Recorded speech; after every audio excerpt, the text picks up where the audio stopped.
morning, ladies and gentlemen. I'm Davina Danabalan, head of the newly formed EIC Consult at EIC Energy Industries Council, and I'd love to welcome you to today's webinar. And this will be the last in our Road to COP series, the outcomes of COP26. So since 1995, world leaders have met annually in an attempt to tackle one of the biggest challenges facing humanity, which is of course climate change. We've just seen the 26th Conference of the Parties, or COP as it's better known, take place in Glasgow in Scotland. It was the first time that this UN climate change conference has been hosted in the UK. Unsurprisingly, the most notable discussed topics were the shift to net zero and the global aim for sustainable energy for all. And this morning, we're going to be looking into the key headlines to come out of COP26 and also discuss the implications of these for the energy sector as a whole.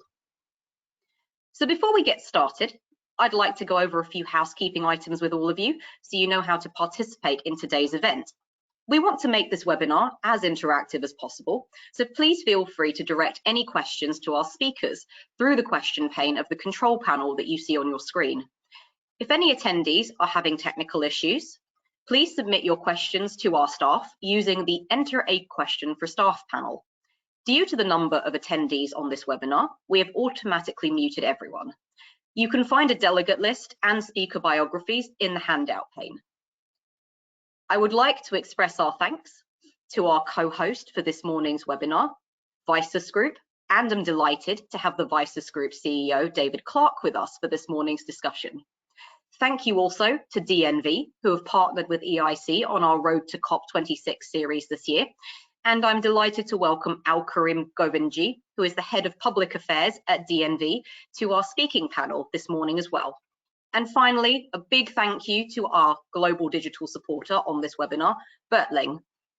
Details for all companies can be found in the handout section of your control panel, or simply ask one of the EIC events team to make an introduction for you.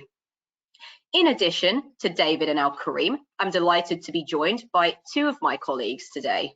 Neil Golding, who of course is Director of Market Intelligence, and Rebecca Groundwater, our Head of External Affairs.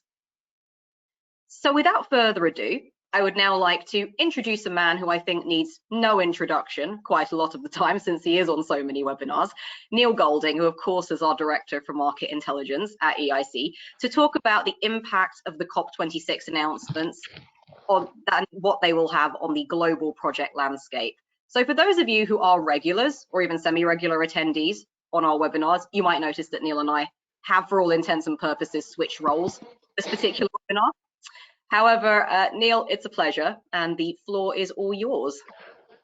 Thank you, Davina, for the introduction. And as mentioned, it's a role reversal, so I'm looking forward to the questions that Davina's going to ask me, because I'm sure she can get her own back during the Q&A session.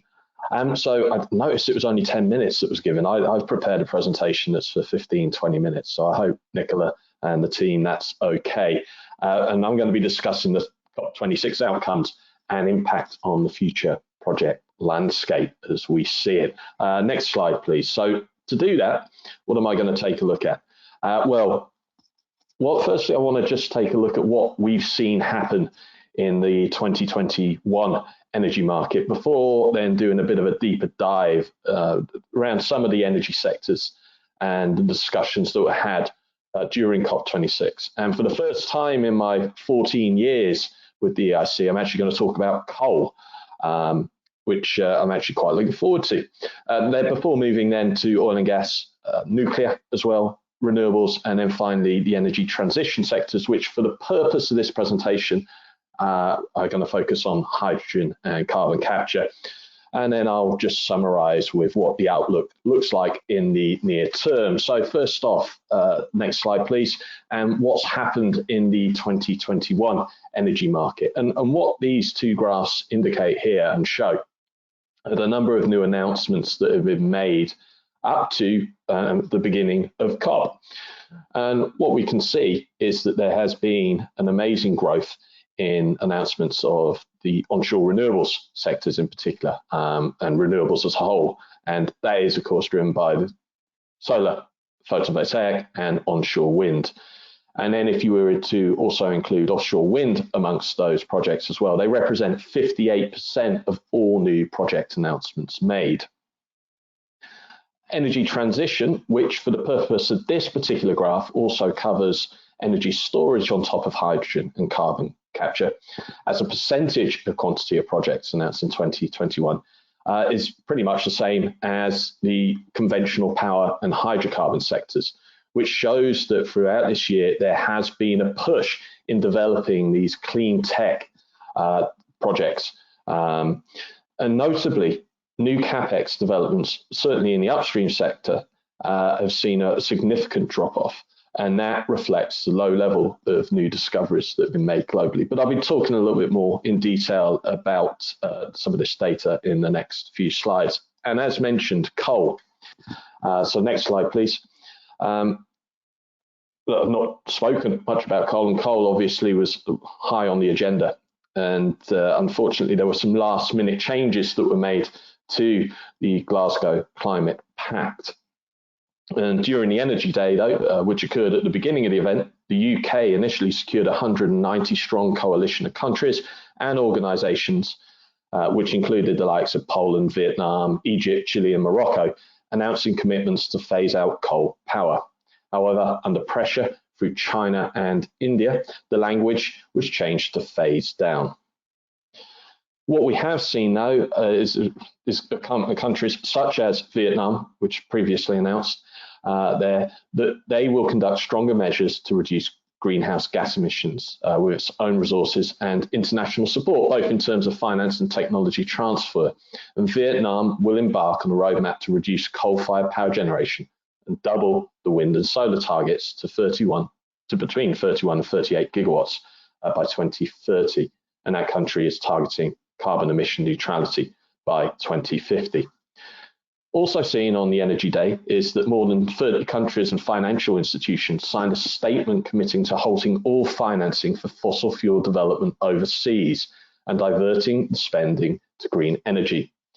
The statement says that the signatories will end new direct public support for the international unabated fossil fuel energy sector by the end of 2022, except in limited and clearly defined circumstances that are consistent with the 1.5 degree warming limit and the goals of the Paris Agreement. Separately, financially, we also saw an $8.5 billion partnership launch between the US, UK, France, Germany and the EU to help fund South Africa's transition from coal to a clean energy economy over the next 5 years. But what do the agreements mean in reality? Well, both Pakistan and Bangladesh have now since cancelled all coal-fired power plants not currently under construction. So that means 3 gigawatts of proposed capacity, shown in the top right graph, will not proceed. Projects that aren't already under development will now struggle for funding, and a large amount of capacity additions in the likes of Indonesia and Vietnam will probably no longer proceed. However, when you look at the proposals made since 2016, and that's the graph at the bottom left-hand side there, the number of new build developments being announced and proceeding has been low.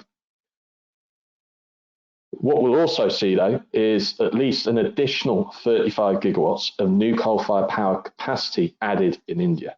And while financial support for unabated coal will be stopped, new build coal-fired power plants with carbon capture can still receive financial support. Next slide, please. And what of oil and gas? Well, week 2 of COP26 saw the launch of the Beyond Oil and Gas Alliance, which seeks to deliver a managed and just transition away from oil and gas production. Led by the governments of Denmark and Costa Rica, the coalition includes France, Greenland, Ireland, Quebec, Sweden and Wales as core members. It also has associate members of California, New Zealand and Portugal, and boasts Italy as a friend of Beyond Oil and Gas. The latter signalling its support for the objectives, but not taking action to cut fossil fuel production at this time. Now, the founding members all signed up to the declaration pledging to support a socially just and equitable transition to align oil and gas production with the objectives of the Paris Agreement. And the press release explained that this will be followed by a concrete action with core members committing to end new concessions, licensing or leasing rounds and to set a Paris-aligned date for ending oil and gas production.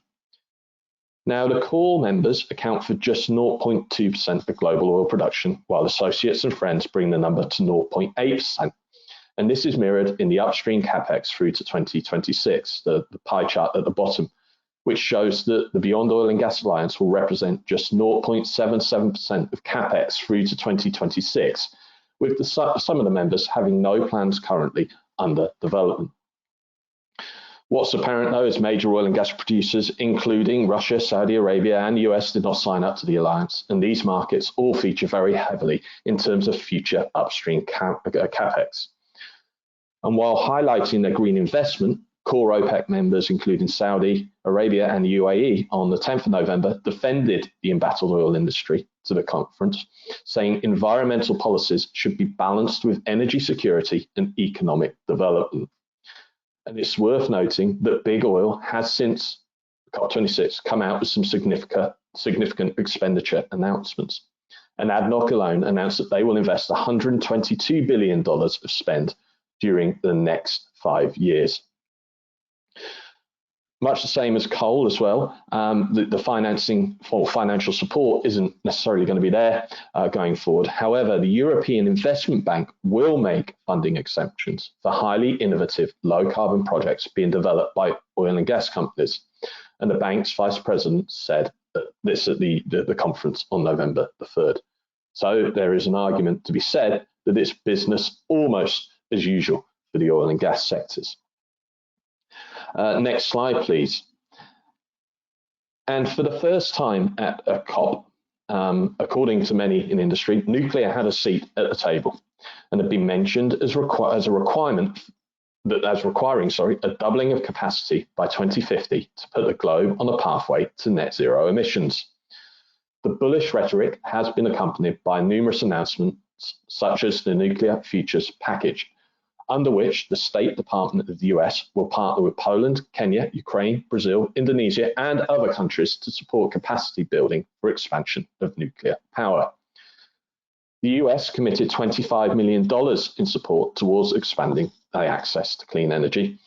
And this represents efforts from across the UK government and includes ongoing programs and projects under development to advance large-scale clean and modern nuclear power generation, demonstrate the potential of nuclear-produced hydrogen to fuel the transition to clean energy, and advance innovative, secure, and safe nuclear technologies such as small modular reactors.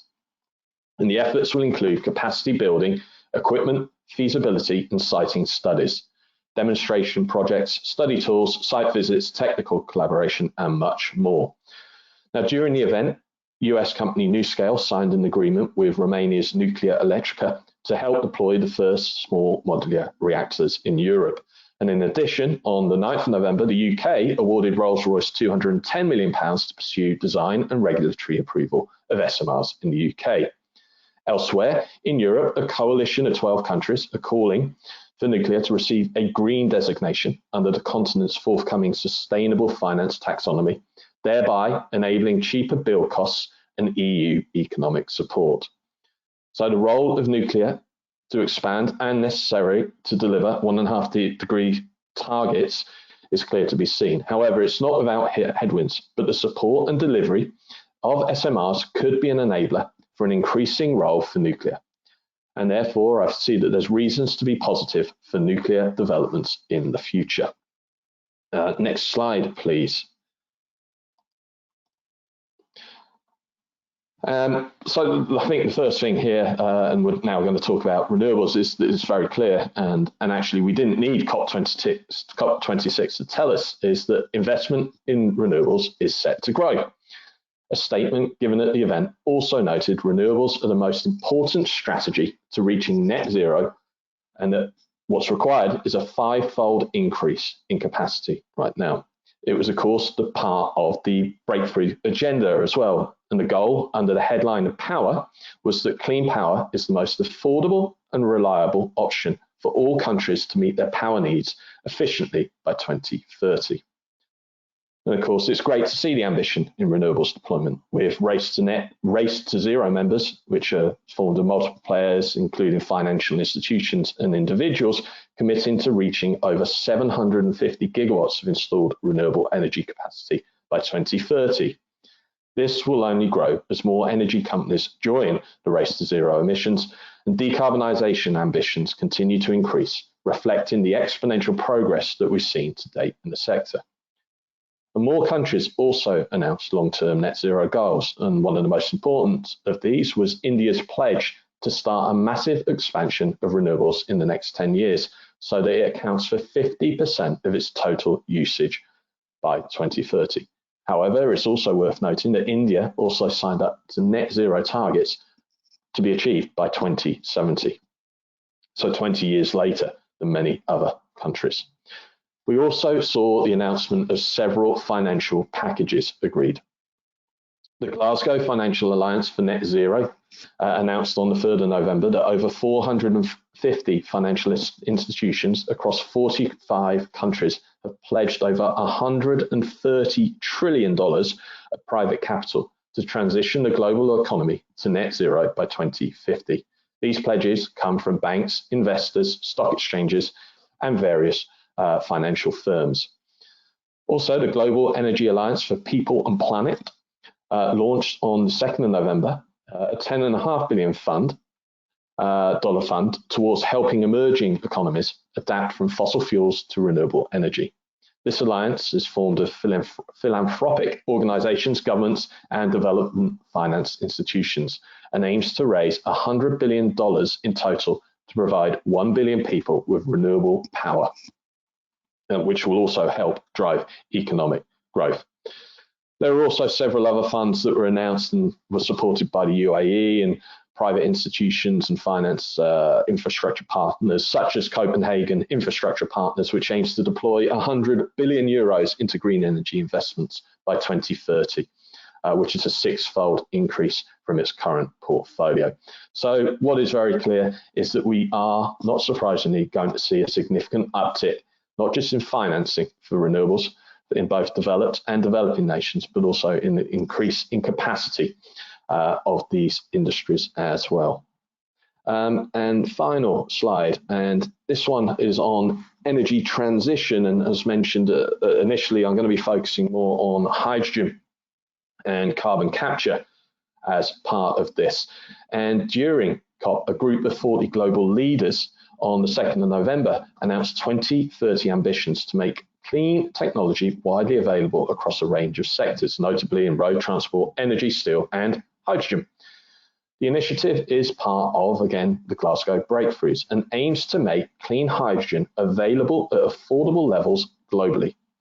And as part of the Breakthrough Agreement, global metrics were agreed upon, and a group, including the IEA, working in collaboration with IRENA and the UN High-Level Climate Action Champions and other institutions, bodies, and industry leaders, has been tasked to lead an assessment of global progress towards this breakthrough, including reporting on evidence of the following: production cost and cost at point of supply of renewable and low carbon hydrogen, and affordability and accessibility compared to alternatives, the volume of renewable and low carbon hydrogen production globally, greenhouse gas abatement across the full chain from the production and take-up of renewable and low carbon hydrogen, and investment in the research, development, and demonstration and deployment of renewable and, again, low carbon hydrogen technologies.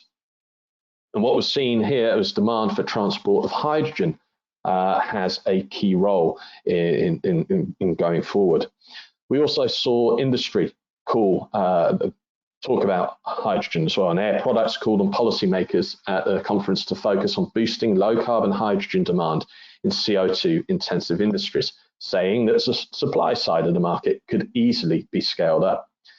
And governments should focus on incentivizing demand in sectors which are hard to decarbonize with electrification. Sectors with the best potential for new hydrogen demand include cement, steel, and chemicals industries. And a global carbon tax, could help underpin such demand. And it was also highlighted that public-private partnerships could help support projects in the early, unstable phases of growth. Also, as part of the hydrogen side of things was what we saw is at the conference of 22 governments and the European Commission collaborating through something called Mission Innovation, which is committed to 4 new missions to catalyse investment to accelerate technologies to facilitate urban transitions, eliminate emissions from industry, enable carbon dioxide removal, and produce renewable fuels, chemicals, and materials. Hydrogen is expected to be utilised primarily in the urban transition and net zero industries missions.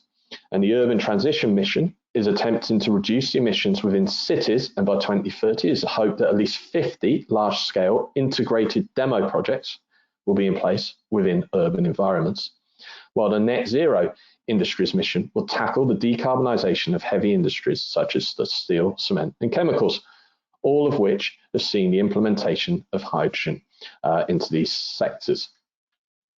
Because of this, it is expected that hydrogen will be included in both of these missions, with previously announced missions already aiming to support the integration of hydrogen into industries.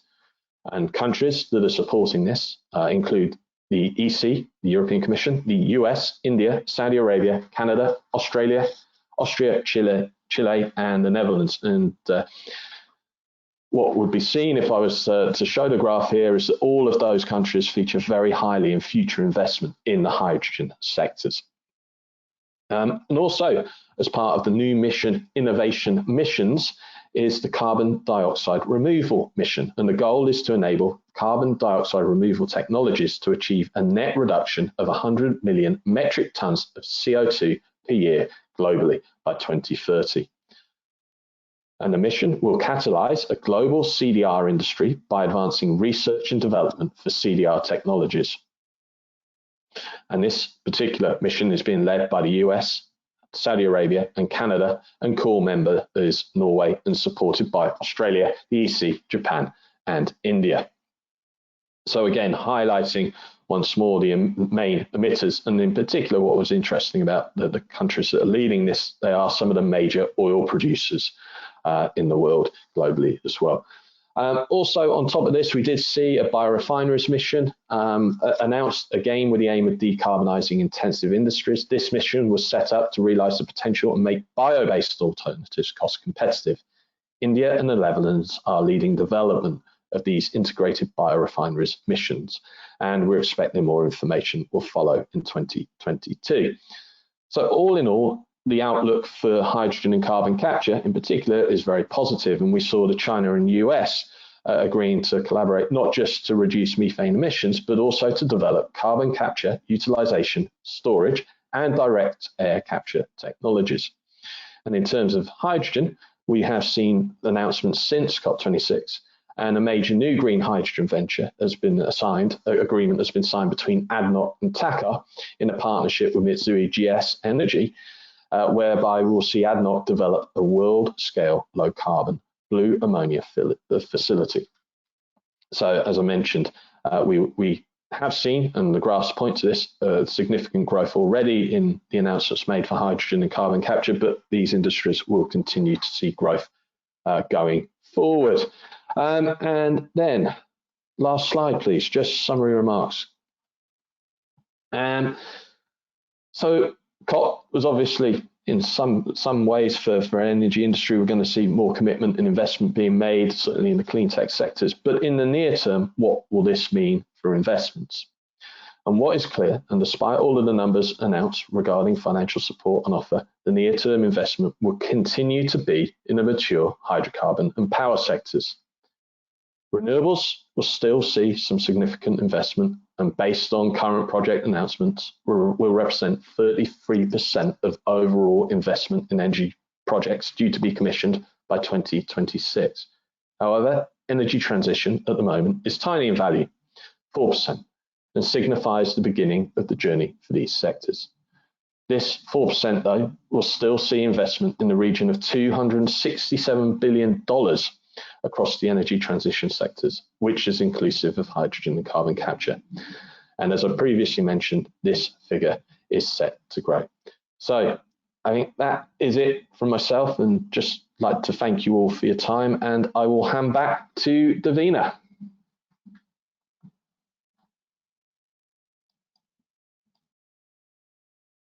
Thank you very much, Neil. Now, as always, a lot of incredibly detailed and really interesting content. And I think a few things that I'd like to pick up on from that was actually the amount of money that we're potentially seeing being invested going forwards in the green sector, essentially. And I think you mentioned that there was potentially around 130 trillion US dollars in terms of private capital alone, which is pledged to move this energy transition forwards to 2050. So all of this is actually very encouraging, but thank you very much for your presentation. If I could ask all of our panelists now to please join me on screen and put your cameras on, that would be really helpful.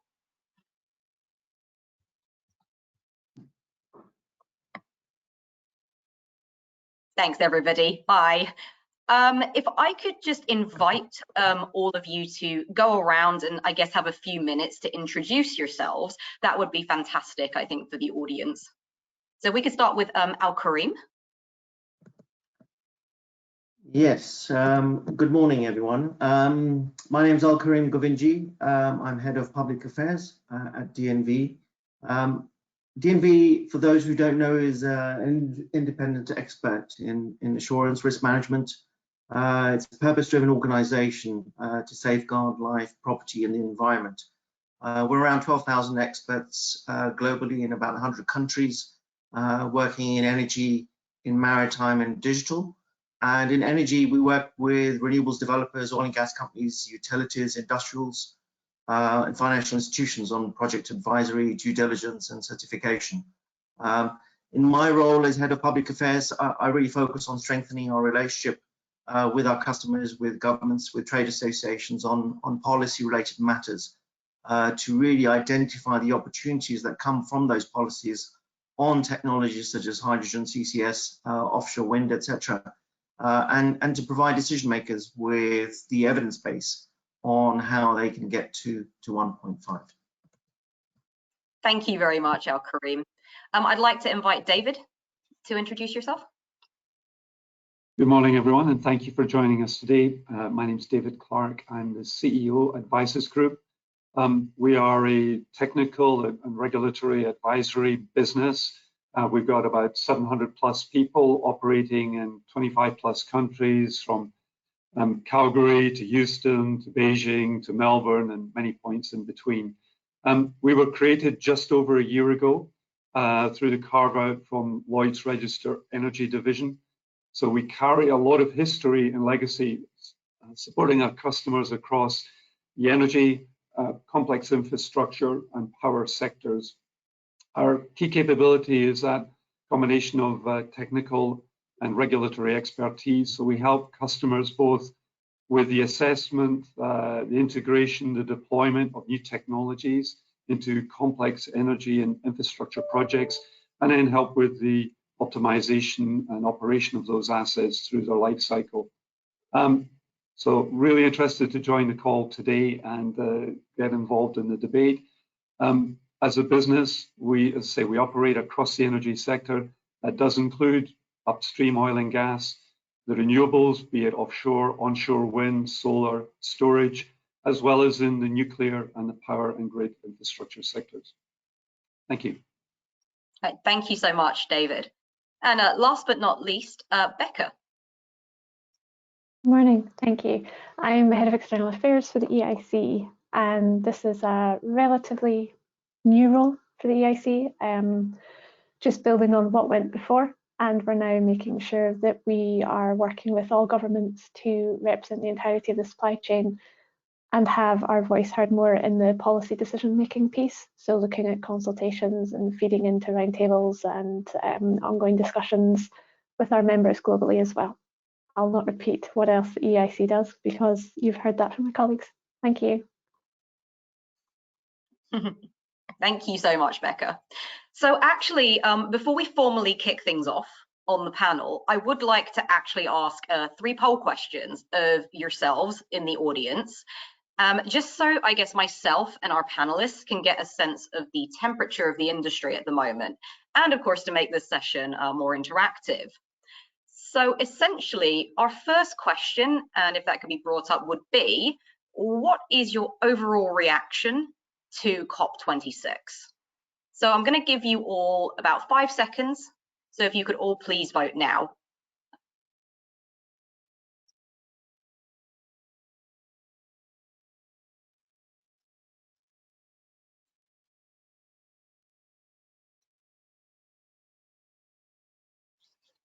Thank you so much. And if we could see those results.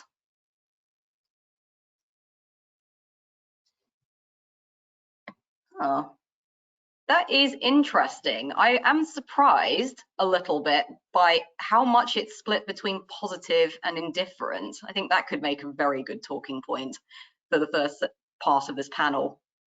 If we could move on to the second question, which would be, what do you see in the audience is the energy sector's biggest challenge? And this is across all of the energy sectors.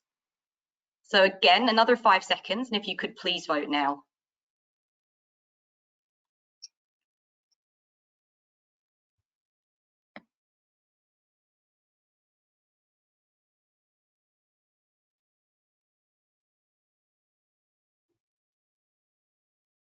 And if we could bring up those results. Interesting. 57% between timescale and unwillingness for change. Thank you very much, everybody. And if we could go to question 3, which is our final question. So thank you, everybody, for participating. Where do you think would investment be best directed? And 5 seconds.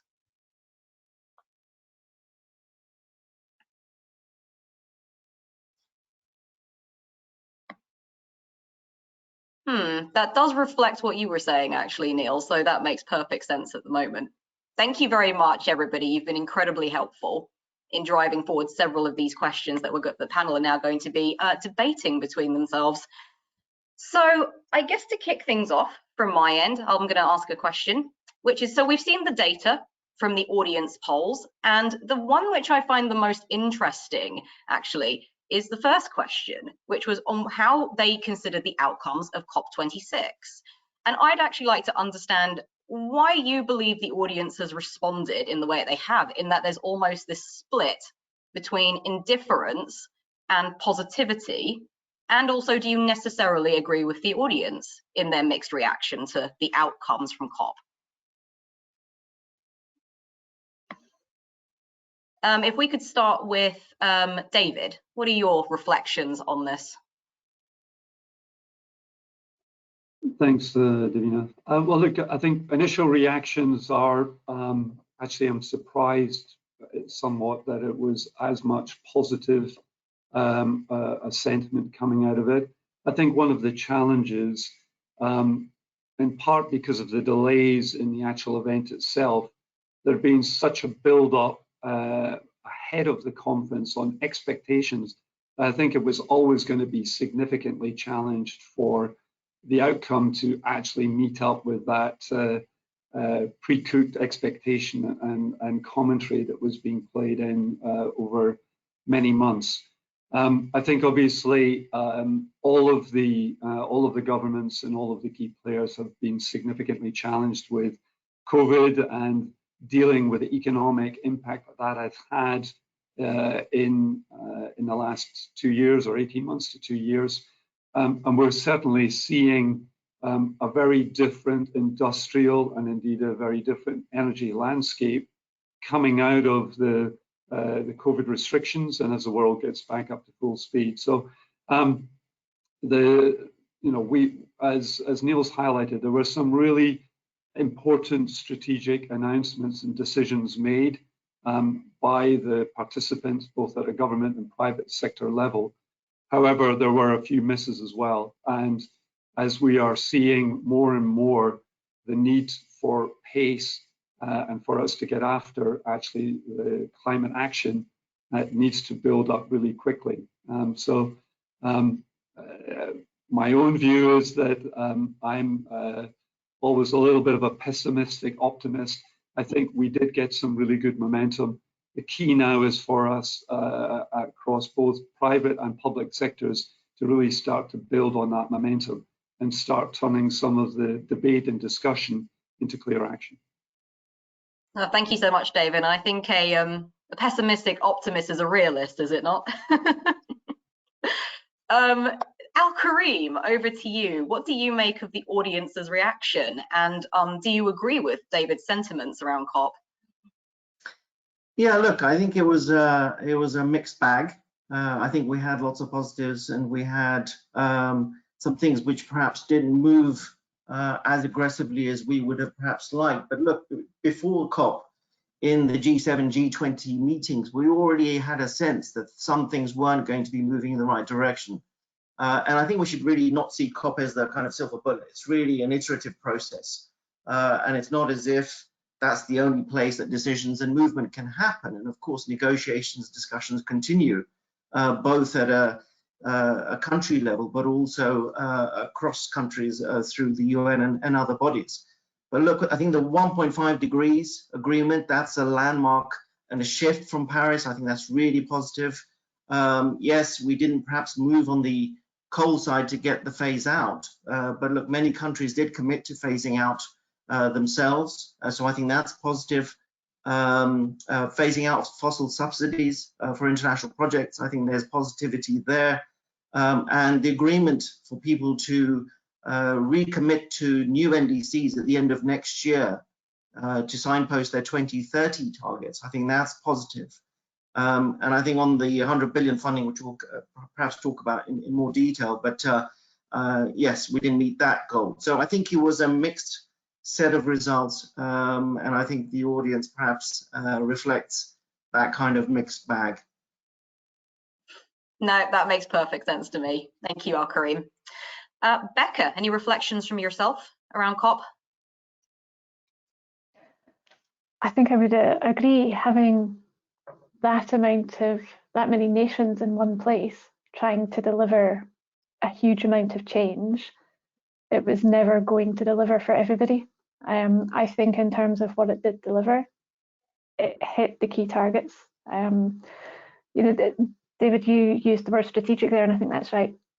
But I think that's where we have to be cautious, is because all of the headlines were they're great, and it's moving us to where we need to get to.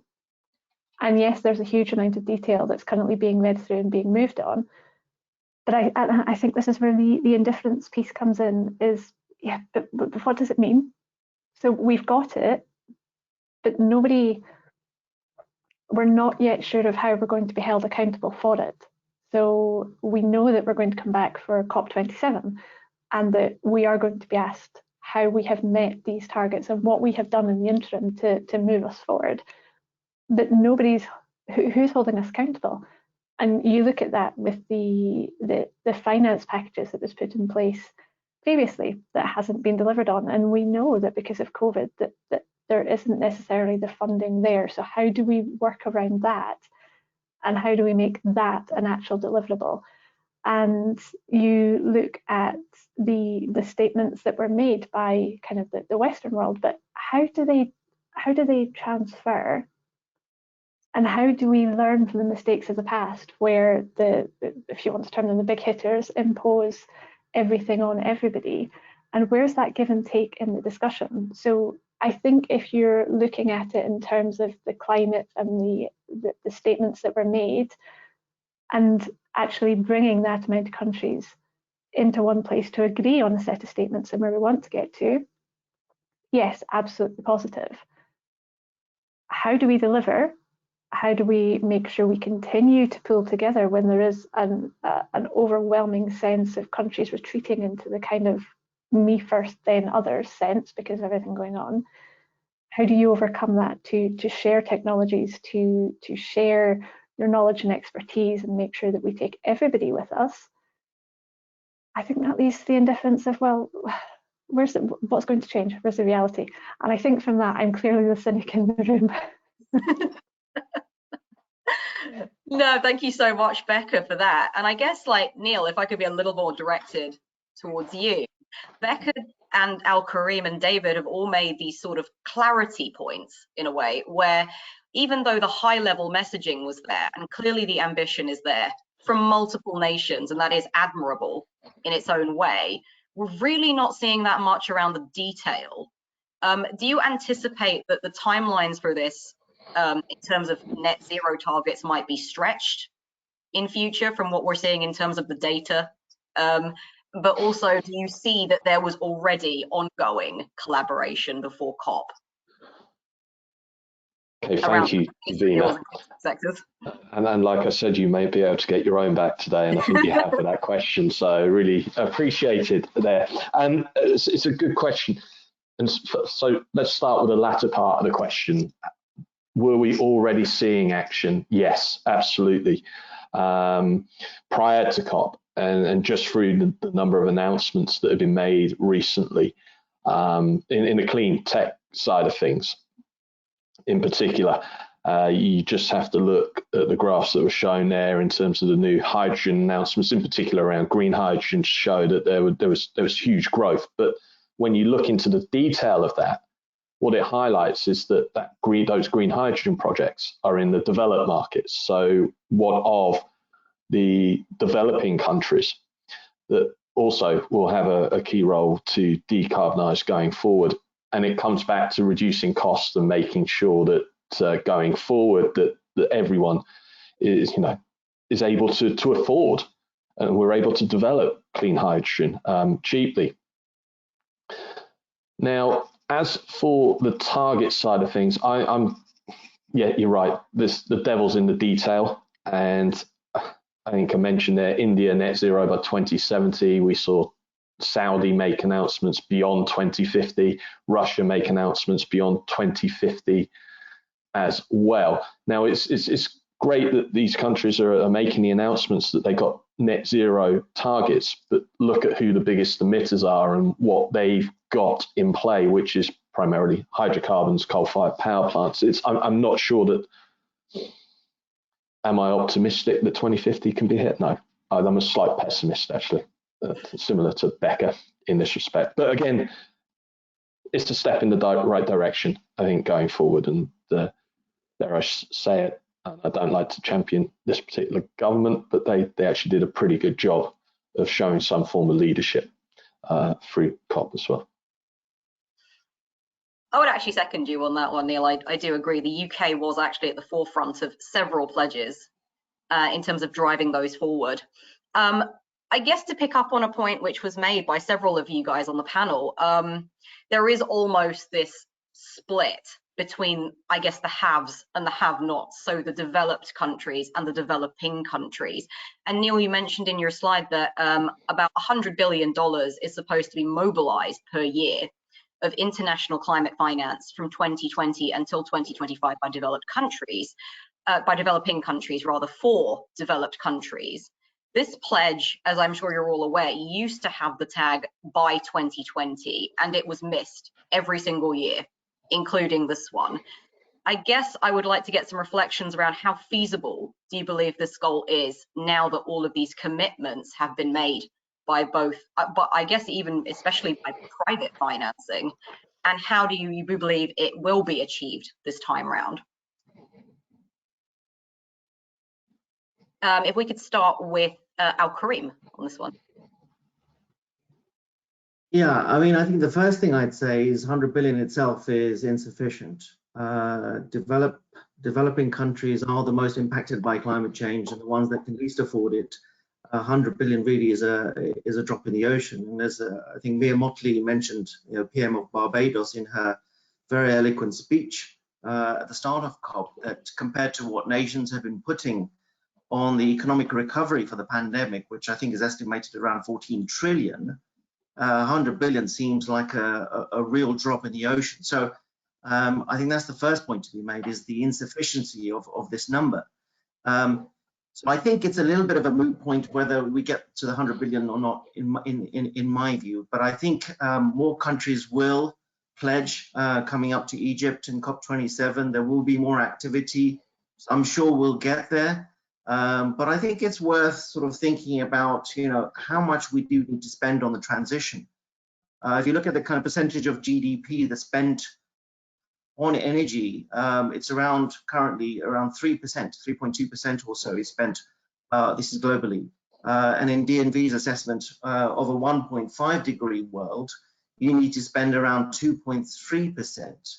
And that reduction comes because of energy efficiency measures, reducing cost of renewables and learning curves and such. So if you maintain the current fraction at 3%, you have an enormous amount of surplus funds that are available to then spend, the order of $2 trillion a year. So by 2050, you could be close to over $60 trillion of available extra funding to support the transition. So I think the money is there. It's a question of, how you allocate it and who does the allocation, whether the developed countries have the appetite and the ambition to make that transition of funds and deployment that's required. Indeed, of course, Al-Karim. And of course, this will be driven very heavily, of course, by technology which is currently under development in the developed world. And I guess, David, from your standpoint, what do you make of how essential it is at the moment that governments are involved in driving forward this technology that's needed, not just for us, but also for the other side of the world in terms of the developing nations? I think as Al-Karim's highlighting, 100 billion is a very small number in comparison to the levels of spend going on for the economic recovery and to counteract the impact of COVID. What's critical, though, is being able for the governments to allocate and target that finance to facilitate and enable and unlocking the significant private sector spend and the investment potential that's been highlighted by some of the commitments and the funding commitments that were announced at the COP conference and that Neil's touched on. I think critical from my perspective is ensuring that the governments allow those pilot projects to be able to scale up quickly to demonstrate proof of concept, proof of industrial scale, to then allow those technologies to be replicated and deployed across multiple markets. I think if we see what's happened in a European context and indeed in a UK context, just how effective we've been at implementing offshore and onshore wind and radically changing the cost base of deployment and energy production there. And it's that kind of transition that we need to see across multiple areas, be it in the generation as well as critically in the storage, energy storage sector. I think the last thing I would like to highlight on this point, when we look to the developing countries or areas which need significant scaling of energy production and distribution, we shouldn't assume a similar model to how we've developed our energy infrastructure and our power infrastructure in Europe and the Americas. The world will be very different going forward in terms of a lot more different types of generation systems, storage systems. We're certainly going to see a higher mix of distributed generation and consumption. So when we look to deploying technologies into these emerging and rapidly industrializing countries, we need to consider those new technologies and how best they can play into each of the areas, and being clear of unlocking the potential renewable solutions and resources that are available in that country, be that solar, be it wind, be it geothermal, etc. Absolutely, and you do make a really good point there, David, around the energy storage side of things. And actually, I do want to highlight that, Neil, you did show that there was an enormous amount of the CapEx spend from proposed projects in 2021, I guess in future are going to be tied up in the onshore renewables, such as onshore wind and solar, which are both very mature markets, actually. However, of course, without energy storage solutions to combat intermittency, we could actually be quite reliant on hydrocarbons for longer than we expect. I guess to that end, could you speak to the fact that were there any announcements made with regards to scaling up energy storage in parallel with this potential boom that we're supposed to be seeing in the renewable sectors in future? Yeah, so thanks, Davina. Let me take this initially from a data perspective, and given the time that we had and also outcomes from COP, etc., I decided not to look at energy storage as part of this particular presentation. But if I had, again, what we would have seen is, what you would have seen because we've run the data as well recently, is a huge growth in the number of new announcements that have been made off the back of onshore wind and solar developments. But again, primarily those are in the developed markets, such as Australia and US, where we're seeing these energy storage projects moving forward. I think one thing that I did pick up, of course, is around the grid side of things in particular, and I know that India and the UK did sign an agreement around the Green Grid Initiative as part of COP26, which can then be expanded to other markets, which I guess points to the fact that energy storage, as you say there, Davina, it has a critical role to play to ensure that, especially with the intermittency, etc., that we have with regards to renewables. But I'd like to pick up on the previous point made. We are going to have a completely different system in a lot of these developing markets. So we have to rethink the way that the grid looks like going forward. And battery energy storage, are there other technologies that can come through, and such as liquid air energy storage, compressed air energy storage as well? And they're all very much in their infancy. And this is kind of, again, coming back to David's point, these initial projects, these first of a kind projects, they do require the government support. So there's some significant challenges ahead, but absolutely energy storage has a critical role to play. No, absolutely. I totally agree with you on that front. And it is going to look incredibly different, I think, for the developing nations versus the developed nations, especially since a lot of these nations, their transmission systems simply aren't set up properly at the moment, especially with regards to domestic transmission systems. So I think it's going to be quite interesting to see how that moves forward in future in terms of the configurations that we're going to see. Actually, off of the back of, I guess my question, we've had a question from the audience from Luca Corradi. Hello, Luca. The first pie chart that you showed, Neil, showed 58% renewables in 2021 projects. And he's asking, was that the number of the projects and not the CapEx spend? And if we compare that to your last slide, does this say that most of these projects are low CapEx compared to mature hydrocarbon? Okay, yeah, thank you. And yes, correct. Luca, the first graph does show, and the first pie chart shows that that's the number of renewable projects that have been announced during 2021 as opposed to the CapEx. And the reason for, I guess, the lower investment levels is because not necessarily the projects are smaller, they're still significant sized projects, but the price of solar PV and onshore wind, where we're going to see the most significant growth, and let's face it, they're not the biggest projects, maybe $100 to $300 million of investment, dependent upon where you are located worldwide in the capacity. So in general, yes, they are smaller than the oil and gas projects. But that said, when you take a look a bit further out and look at the offshore wind industry in particular, there we're going to see huge billions of dollars worth of investment on single projects. So yeah, I think the investment is reflective and indicative of the investment that we're going to see in the commoditized renewables of onshore renewables as opposed to the offshore piece. And I would expect the average price in that CapEx side of things to increase significantly throughout the decade for renewables. No, absolutely. Thank you so much, Neil. Also, we have had, I guess, a reflection and a question from Hugh Trailer, who says, David is absolutely right in his observations.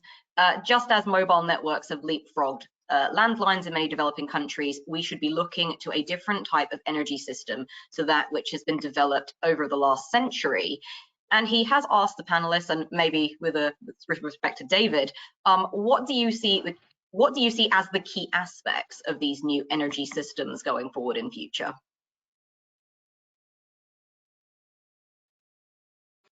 Look, I think one of the things that did come through in COP and was really interesting, the range of pilot projects, the range of new technologies that are being developed and are getting to the stage where industrial scale pilots are now on the drawing board and need to move forward. So I think there are some significant steps that we'll see on the storage side, and as you've already highlighted and talked to, that is going to be critical for the overall delivery of reliable and sustainable energy.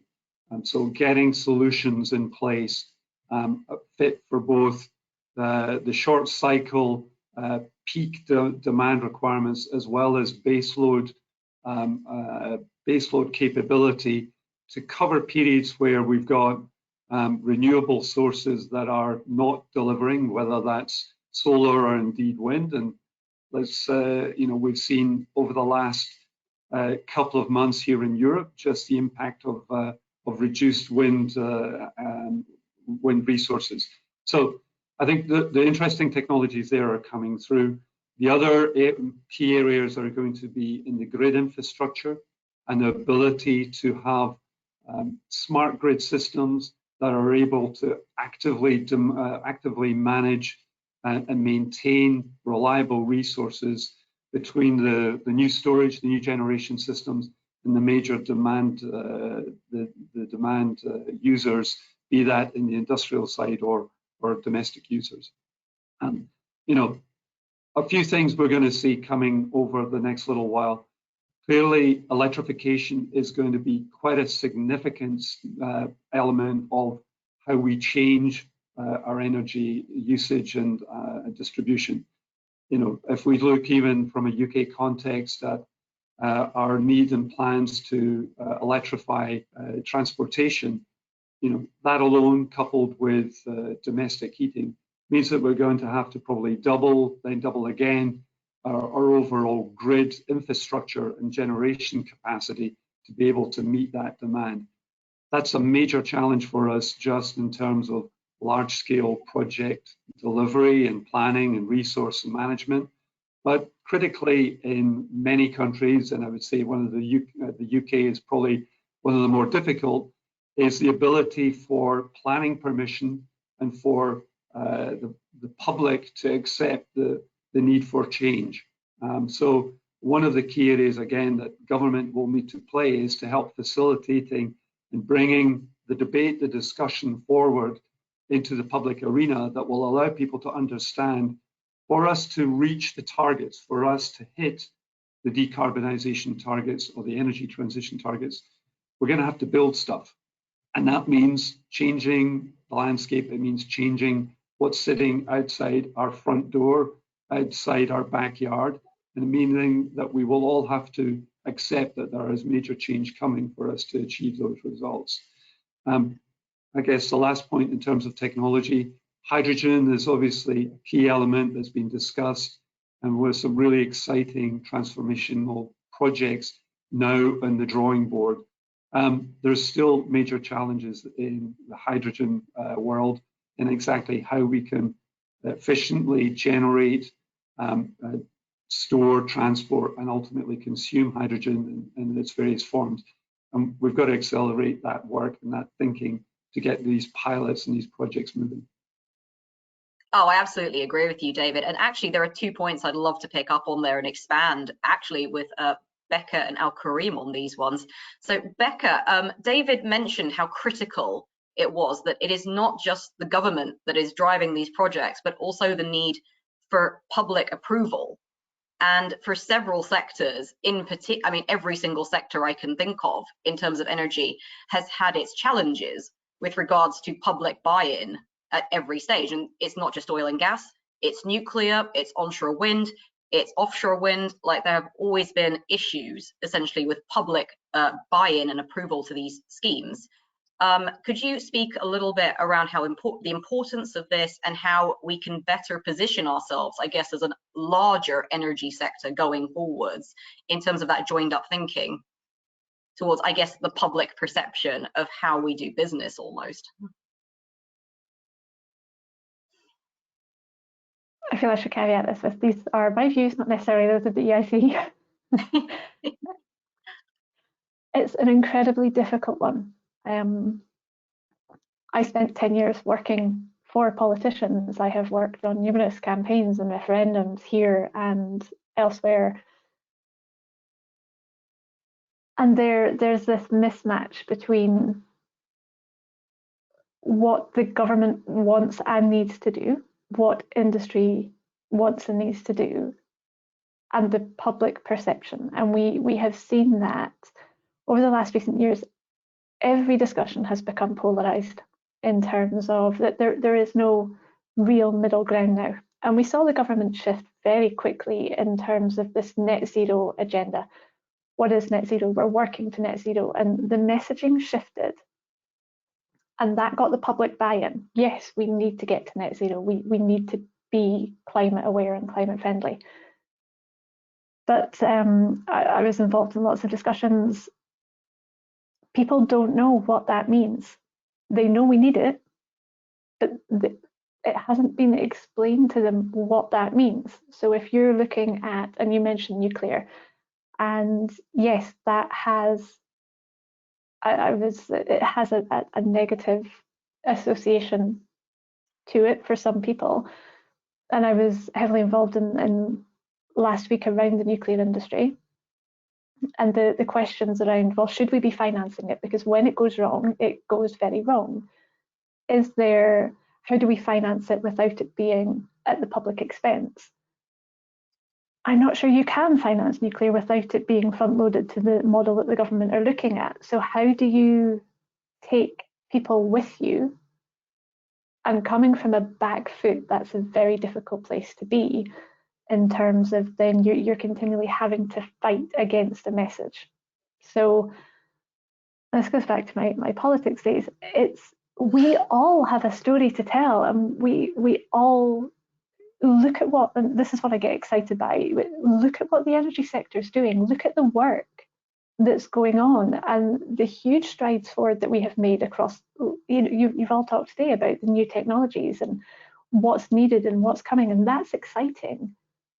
And we need to energize people and make them realize that this is a journey and we want to take them with us. And you utilize your own links to be able to do that. So where you have a footprint, and Neil, you and I were talking about this the other day around the school gate piece. How do you excite people that you come into contact with? And how do you deal with I don't want my sandwiches wrapped in plastic, I want them in a little Tupperware box. That kind of, that's where you start. You start on the day-to-day conversations, and you look at the companies and the footprints that we have, and you showcase what you're doing. And we were doing this during COP. We highlighted our members and we said, look at the stories. And every day we had a showcase of our members to say, this is what's going on. You're talking about the energy transition. You're talking about this particular drive. We're doing it. The energy sector is at the forefront of this. So engage and learn and try and shift that narrative. I do think we're coming to another crunch point though, when people will realise that there is a cost associated with this. And like you said, David, there's change coming. It has to be to get to where we want. And how do you sell that to areas who have no idea of what the current energy landscape is? So you come to the hubs, you look at where the clusters are, they get energy, they know what it means for them. Other areas aren't, and I think that's where we really need to look at trying to shift the focus and the topic of the message. So just shift the narrative slightly and look to build your buy-in and your support there. And we can do that through the stories that we can tell. It's a really exciting journey that we're going on. Absolutely, and I totally agree with you, Becca. And on your point of almost sort of raising the awareness and the profile of these companies essentially as to what they're doing to make this change a reality, I think it's a very powerful and very important message.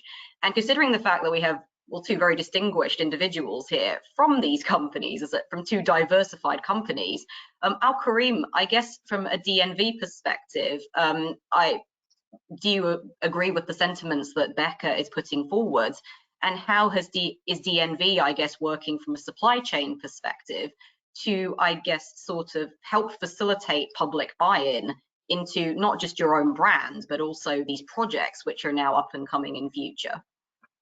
Yeah, no, I totally accept Rebecca's points here, in that First on the political versus the climate challenge and the mismatch with 4 or 5 year election cycles and the need to take your voters with you with the longer term need to set these more aggressive climate change goals. They sometimes sit at odds in terms of what needs to be done in terms of investment, in terms of the impacts on people's lives. So that is a challenge, and that's where I think we have to be bold, and we need bold politicians.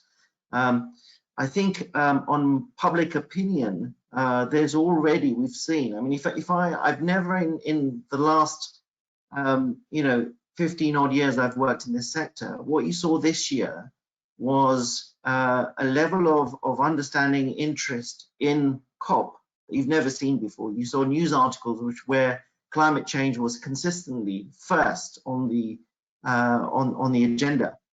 Newspapers where it's a front page article, where in the past it would be back in page 7, 10, 12, 8th on the agenda on a news show. So I think there is a shift in terms of that public opinion, whether it's around climate change or more specifically around packaging, whether it's around food sourcing, whether it's around where energy comes from. So I think there's already a shift there. And I think COP also showcased in a very positive way youth engagement this year. And I think what you're starting to see, and you mentioned the schools, Rebecca, we had one of our guys who works in offshore wind who went to one of his schools and presented on what DNV is doing and what it means around climate change. What does offshore wind mean to us and why it's needed? And the reaction was so positive from the youth. So I think we have a bit of a bridge to cross here. We've got young people who are really engaged on the topic, who understand the needs, who understand that driving around in big cars isn't what they want to be doing or need to be doing. And you've got a current population who has the comforts that it has and perhaps doesn't want to let them go. And so we have a short-term kind of bridge needed to try and get people to overcome this. And so I think that there's work to be done for people across the supply chain to really engage with their communities around these topics. And we all have to do our part in that endeavor, not just leave it to government to do. Absolutely, I totally agree with you, Al-Karim. David, from Vysus's standpoint, what are your perspectives on this? Clearly, as a business, we've been involved in helping customers and indeed the likes of the Oil and Gas Authority do some of their background research and thinking on the decarbonisation and electrification strategy. So, there's been a lot of good work, and I think one of the challenge areas here is the significant step that's been made here in the UK with the transition and sector deals with the oil and gas sector and the UK government. That's a pretty unique and trailblazing initiative and position that the sector has taken. The challenge is, as we saw at COP, is that the oil and gas sector in particular is very much seen as the bad guy in the room. And let's be very clear and frank, there's a long history of why the public perception is so poor for the oil and gas sector in how parts of our industry have behaved, how they've looked after the environment and the societies and the communities in which they've developed and managed resources. So we've got a difficult challenge as an oil and gas sector to rebuild trust, to rebuild a positive and engaging position with the wider public. But the reality is, for us as a global economy to deliver on the climate change needs, to build the infrastructure and to allow us to keep the lights on, we're going to need the expertise, the skill set, and indeed the hydrocarbons that are being produced by oil and gas sector for many decades to come. And so there is a big challenge there in how we change the conversation, how we absolutely talk to the realities of the impact our sector can have and has on the environment, and what we're doing to fix that, and what we're doing to help as a sector create the solutions for tomorrow, whether that's on the decarbonisation side, whether that's the production of decarbonised energy, whether it's gas to wire, green or blue hydrogen. All of those solutions will be part of the mix. We need to really help build a public understanding of the scale and the complexity of how to build these. The other part to that is obviously the commercial muscle and the experience that big oil and gas companies have of building major multi-billion dollar infrastructure that will have operating environments and an operating life cycle over decades. So, you know, that's an expertise. It's a supply chain which the world will need to lean on and rely on. And many companies, like my own, have been on that transition for a number of years, helping customers build new solutions, both as oil and gas companies move into clean energy solutions, as well as the new start companies and the new technology innovators in the storage and generation areas. No, thank you so much, David. And that actually brought me to, I guess, a question to Neil on this front. And I know that obviously, like, the comms issue around certain sectors, especially oil and gas, definitely hasn't escaped you. Could you kind of speak to, I guess, from an analytics standpoint, has there been anything in terms of your research into these sectors which has helped specific companies, like especially the operator side of things, in how the public perceive them, in terms of being part of the solution as part of instead of being part of the problem? Or is it almost an uphill battle which is sort of inescapable? So this is not going to be based on data, Davina. This is going to be based on my opinion, I'm afraid to say, because there isn't really that much out there. But there are two factors to this, and some of which have already been picked up. Oil and gas, as an example, has done an absolutely rotten job, I think, previously, of promoting the positives of the industry. And there are many positives about the industry, and some of which have been talked about there, and clearly the supply chain within the oil and gas industry has a critical role to play going forward to deliver a lot of these energy transition projects, you know, carbon capture, hydrogen, etc. But actually, again, let's look at what some of the other industries are doing, and I'd like to point to nuclear. And I was at an event very recently, and what seems to here in the UK, and actually, the nuclear industry is doing a very good job of engagement with the public and also the supply chain to identify and to engage and say, this is clean. It's going to be here for not tens of years, but hundreds of years in some instances. And therefore, it's going to represent opportunities for the local community in the longer term. You put the clean piece in, you put the jobs piece in, all of a sudden you get a lot more buy-in from the community. And actually there's been a very positive reaction around Essex for Sizewell C in this very area, which has seen public opinion change and be more positive about that upcoming project as well. So I think more to do, Davina, is what I would say. And I love the fact, Kareem, that some of your colleagues have been into schools. That's where it's got to start. Absolutely, it's got to be where it starts. And as an individual that grew up in the Cotswolds with no energy infrastructure around whatsoever, energy was never talked about at all during any of my school days. So it has to start early. No, I absolutely agree with you, Neil, on the school, almost the school engagement and outreach piece, because it is very interesting. Because I guess from my time in academia, when we did do outreach programs, especially since I was based in the Northeast in Durham, actually doing school engagement seemed like a really powerful tool around the energy sector, mainly because a lot of, I guess, children's first perceptions are from their parents, actually. And the fact that a lot of the kids that I spoke to literally said, we don't like nuclear because mommy and daddy doesn't like nuclear. But when you actually explain to them the value in what nuclear can provide, they were more than on board. So I think you're right, it starts early, and it's about changing those preconceived notions about specific sectors, definitely.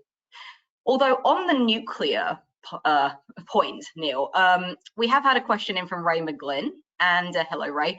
We see Hinkley C in the UK coming online by 2026 and commitment to Sizewell C over the next 10 to 15 years, do you now see an urgency for these projects to be pushed forwards?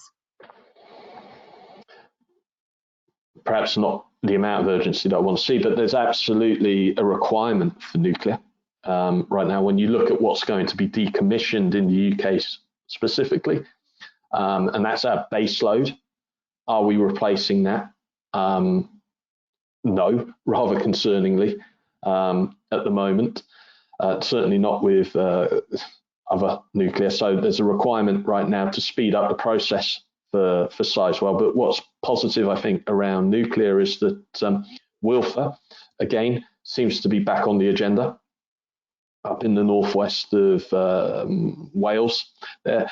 And I think as well, the public commitment to SMRs, the £210 million that's going to be invested there in Rolls-Royce also shows that there is a new urgency to get nuclear as a whole, and that's not just large scale, but also the SMR side of things moving forward. I guess what the industry needs to do is to get that pipeline of opportunities clear for the supply chain to see as well, because there is going to be a huge challenge and draw on the supply chain going forward with all of these new developments. So getting a clear picture right now and pipeline of opportunities, what's the time frame, when are we going to get nth of a kind for these projects, will we get nth of a kind for, in particular, SMRs, then yeah, there just needs to be more clarity, I think, Davina. No, but, I totally agree. Yeah. Could be quicker. Yes, indeed.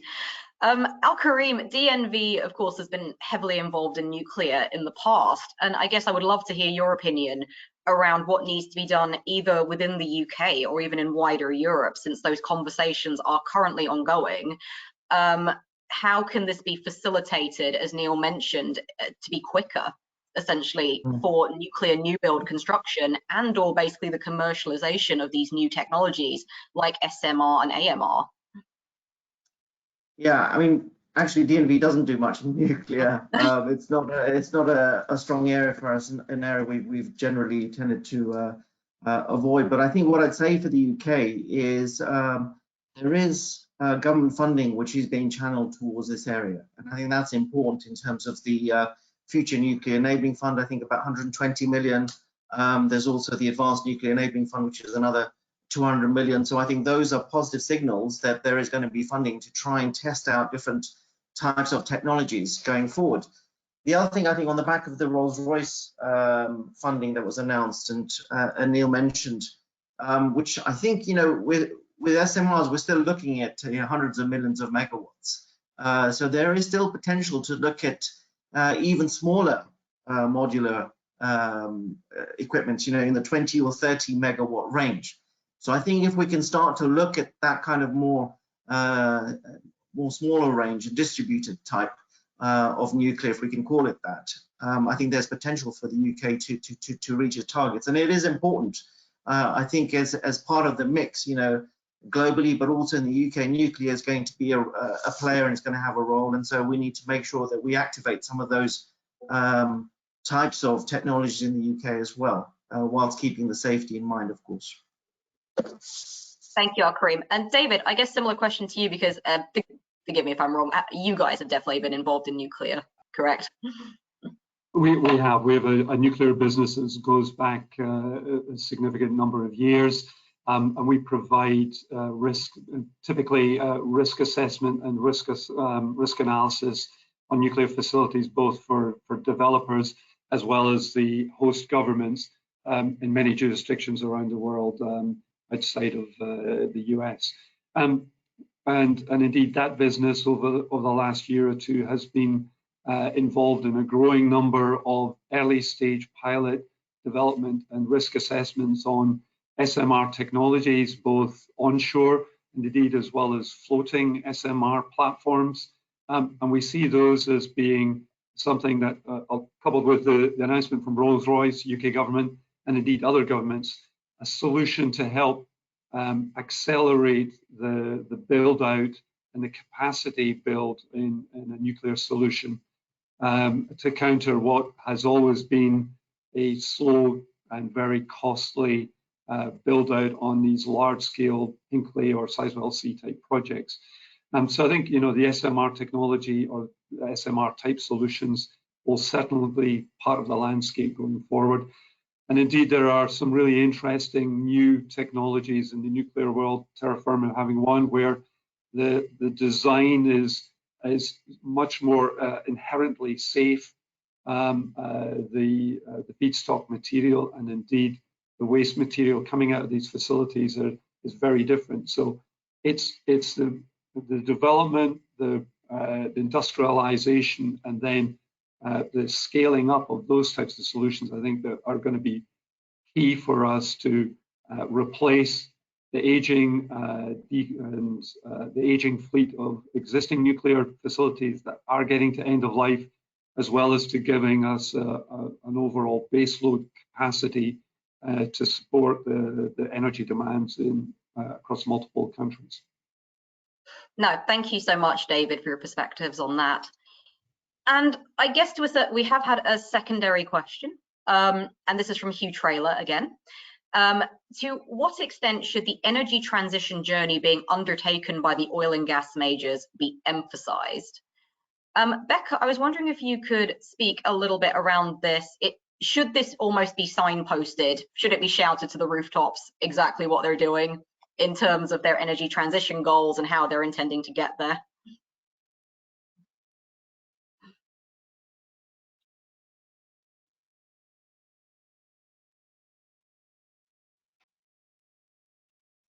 I think in a discussion of this nature, I think each company has to do what's best for them and what they feel fits their narrative and what they're doing and how they want to showcase that and take it forward. I think we don't achieve anything by making people do things or make people accountable and putting the onus, to a certain degree, yes, the onus has to be on individuals and people to get to where we're going. But in a discussion of this nature, where we see parties coming out in one way or the other, I think every business needs to do what's right for them, and those individuals within companies will also do what's right for them and have those discussions. And the same way that you start in schools, it's those conversations which matter. And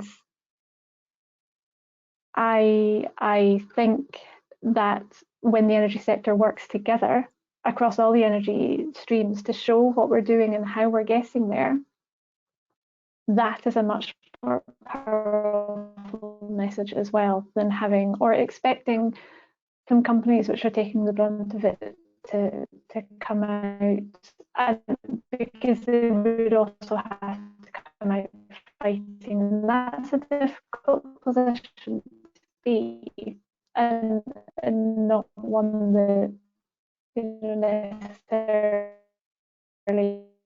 Sorry, Becca, you're coming through a little bit we shaky. would advocate, but actually, if you come.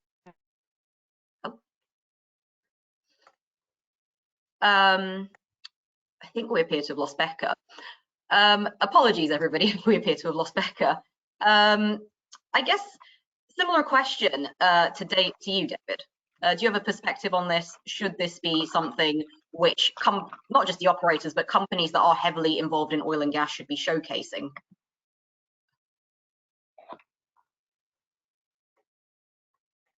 Also, Becca, if you wish to come back in just on audio, if you're there.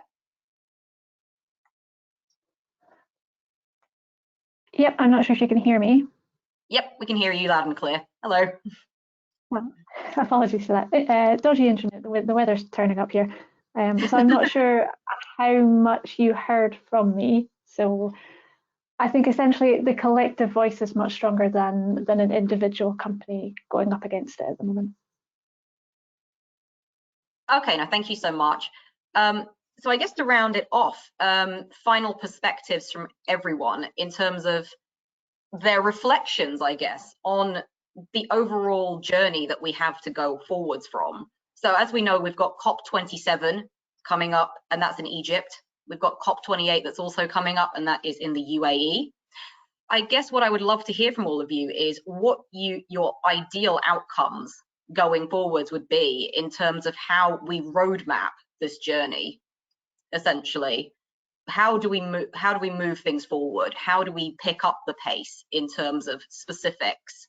And how do we make sure that we do meet our net zero commitments globally, essentially? And I know that's a very, very broad question, and it probably would require another hour. However, if we could just sum up, that would be amazing. So I think I'm going to go to Al-Karim first on that. Thanks, Davina. Yeah, I mean, I think the first thing is that we're going to have to see developed countries go faster. So, you know, in our view, OECD countries and OECD Pacific need to decarbonize by around 2042.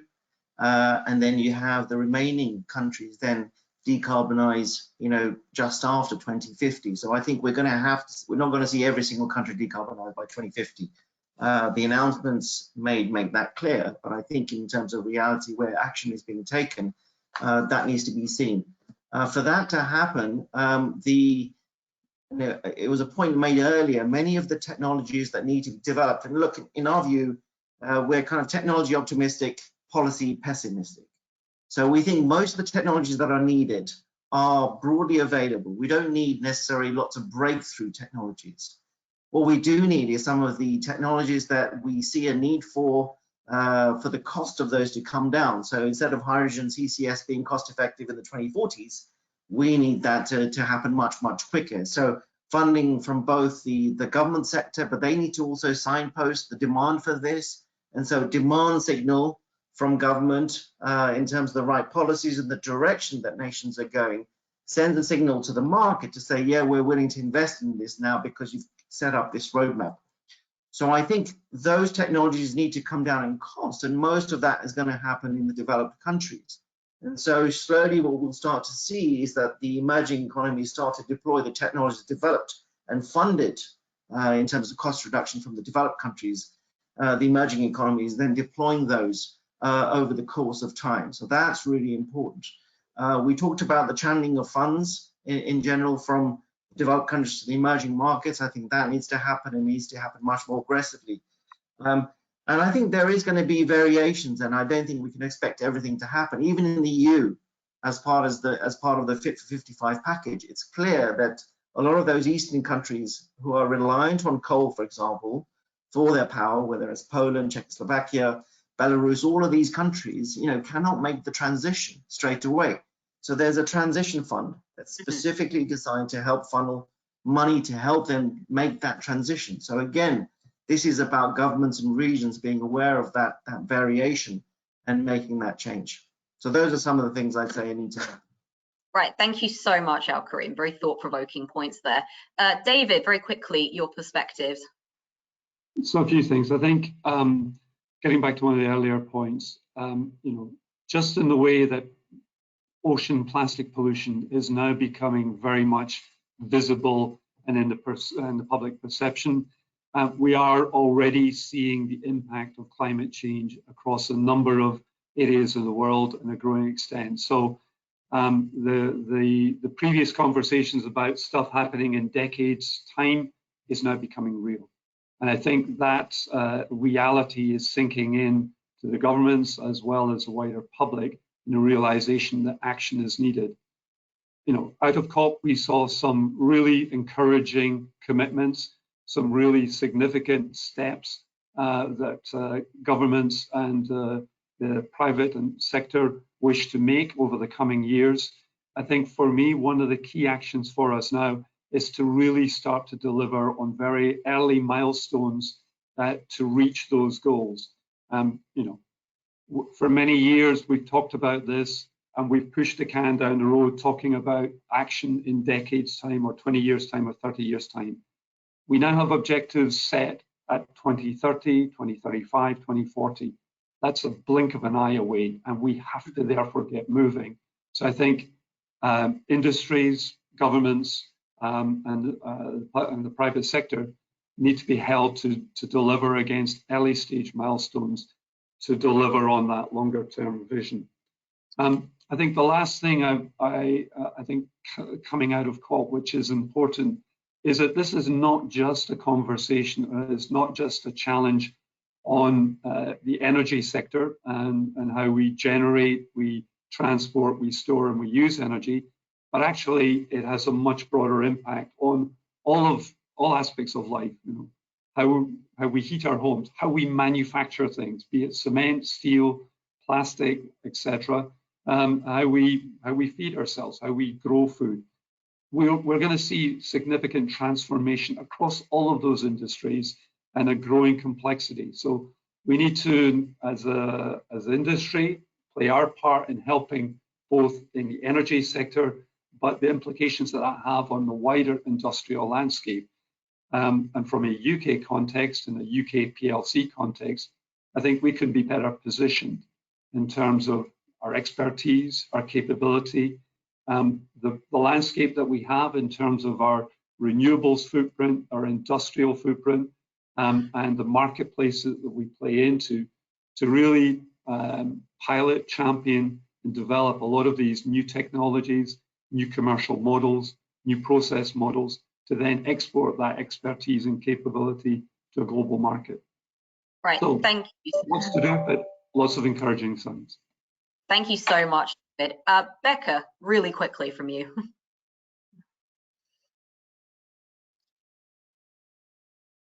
What I started with, transparency and accountability. If we say we're going to do it, and make sure that we are accountable in a very open way so that everybody can see how COP is delivering, and that way you take people with you. I love it. Short and sweet. Thank you so much, Becca. And Neil, finally, just the closing words from you. Yeah, echo everything that's been said already, and in particular David's part around making sure we hit those early stage targets. We miss those, then we're doomed. Well, not doomed, but it becomes more of a challenge. Sorry, pessimist. But I think collaboration. We're now seeing governments collaborating, talking, being more open, and the US, China signing an agreement on carbon capture as an example. That's a big move forward. It's now up to industry and the operators to start collaborating globally, but also to ensure that they are working more closely with the supply chain as well, and get the supply chain involved early. So I think that that's one way that we can achieve the targets that are being set. Absolutely. And on that note, thank you so much, everybody, for your time today. You're all off the hook now. If you could please turn your cameras off and mute yourselves, I'll get on with the closing remarks. So thank you so much. And thank you to all of you in the audience. On behalf of the EIC, I would like to thank all of our wonderful speakers today, Neil, David, Al-Karim, and Becca, for giving up your time this morning. And even though we've overrun slightly, I think that it was definitely worth it for this excellent discussion that we've just had. Thank you, of course, to all of you in the audience who have attended as well. And once you leave today's webinar, you'll receive a survey, and we would appreciate it if you would complete that and provide your feedback. At the end of the survey, you will find the link to download Neil's slides. Thank you once again to Vysus Group for being our co-host this morning, DNV for their partnership of this year with the Road to COP series, and also Bertling for being our global digital sponsor on today's webinar. All future events are listed on the EIC website. We do have the EIC Awards taking place virtually on the 2nd of December, so please do register to tune in to find out who the winners are for 2021. And that brings us officially to the end of this morning's webinar. Thank you so much from myself, and do have a wonderful rest of your day.